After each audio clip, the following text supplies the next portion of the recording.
So the planet is burning, and there's not much that we can do about it unless we happen to run a government.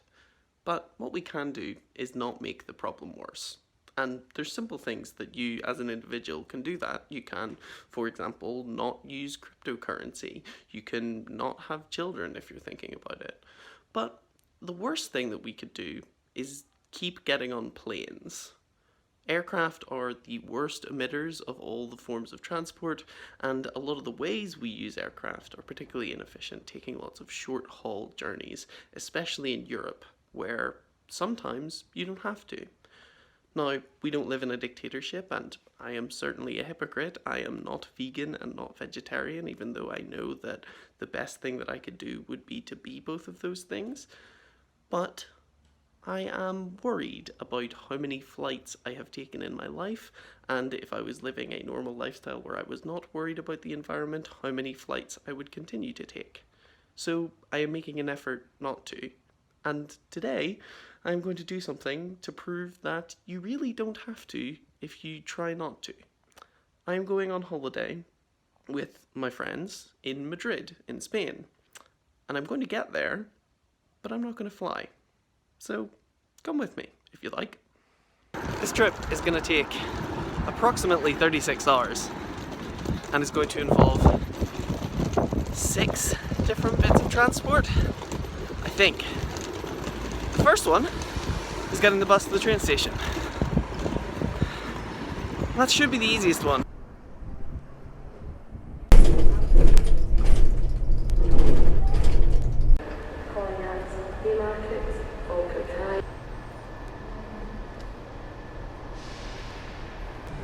Lumo is a new electric train service between Edinburgh, Newcastle and London, which launched in September last year. Travel experts say it's about as quick as the plane is, and I haven't got it thus far, but today is the day. So let's go.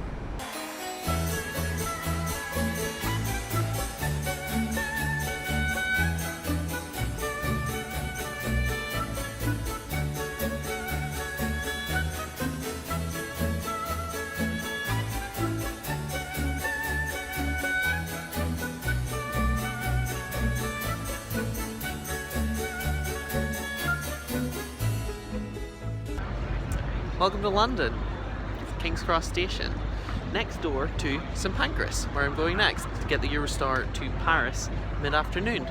So that was 4.5 hours straight down the East Coast main line. My Eurostar is going to be about 3 hours to get straight to Paris, so 7.5 hours of train in one day. Not too bad, really. So I need to get some lunch, and then we will check in. Okay, I have now eaten, and before I get on one of those trains, I have to go through passport control, which is fun. Trivia, if you're interested. Everyone knows about HS2, which the government is currently building up to, theoretically, Manchester. The line between St Pancras and the Chapel Tunnel is HS1, the only high-speed rail line currently operating in the United Kingdom. So there you go. Time to check in, I think.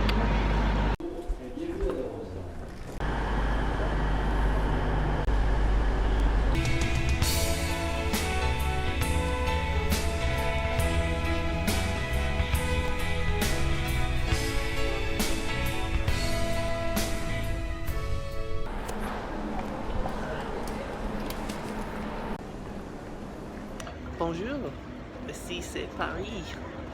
I have made it to Paris. I left Scotland 11 hours ago and I feel fresh. The train was comfortable and fast and more like the future than anything Elon Musk would have you believe. I need to find some food and then I need to get the metro to my Airbnb. So let's do that.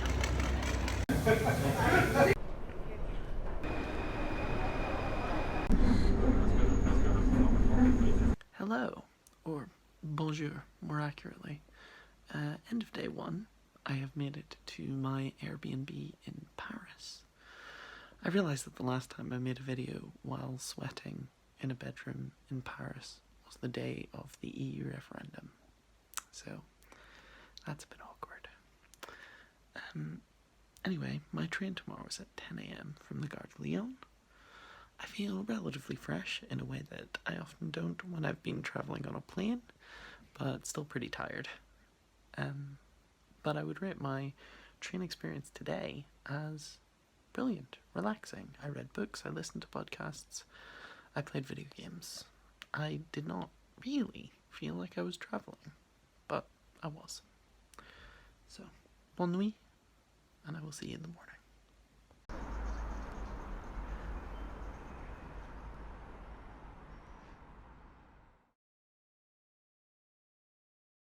Bonjour. Jour de d'été. I need to get the metro, which is just there. I go to the Gare de Lyon for my 10 o'clock train. So let's go.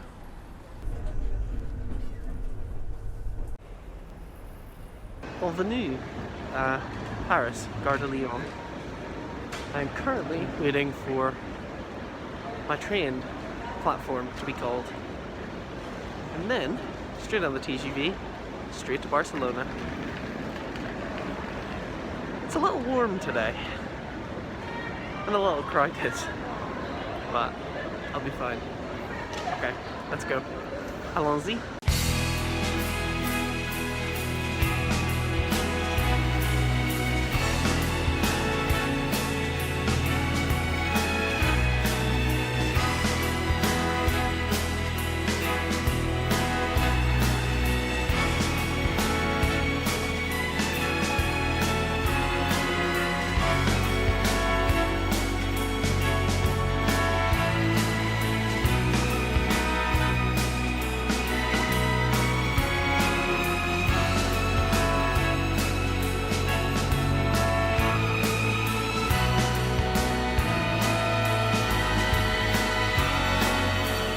Bienvenido a Barcelona.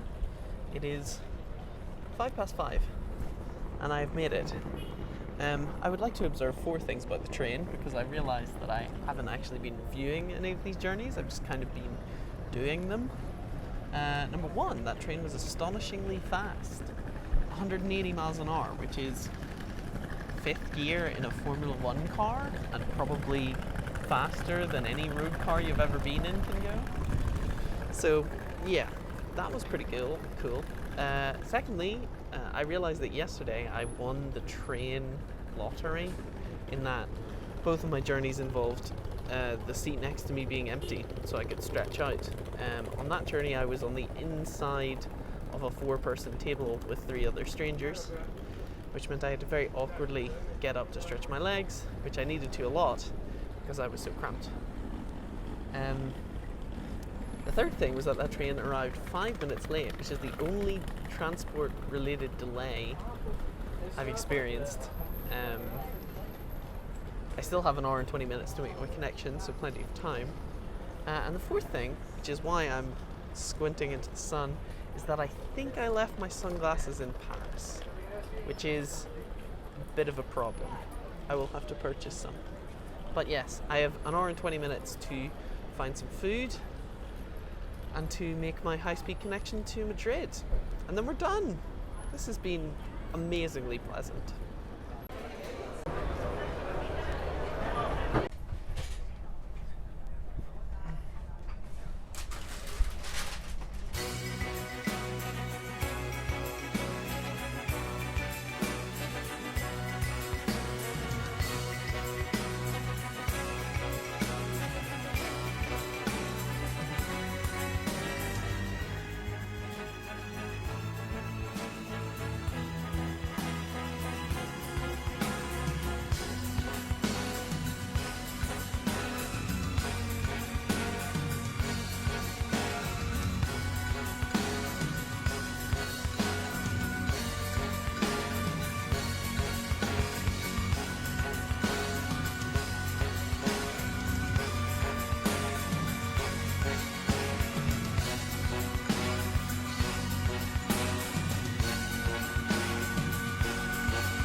Bienvenido a Madrid.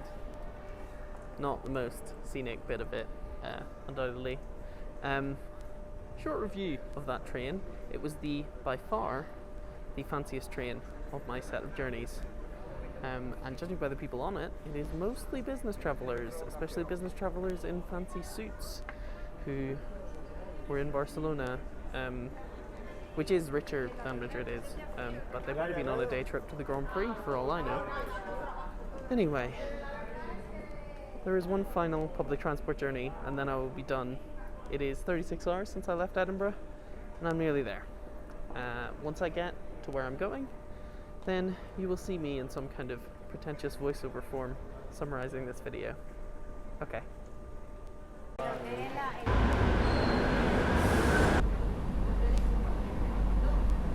I have this whole platform to myself. I just wanted to record that, because that never happens.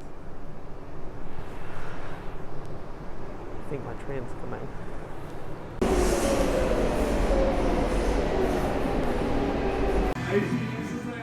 When I got to Madrid, my mates asked me why I'd come all that way by train.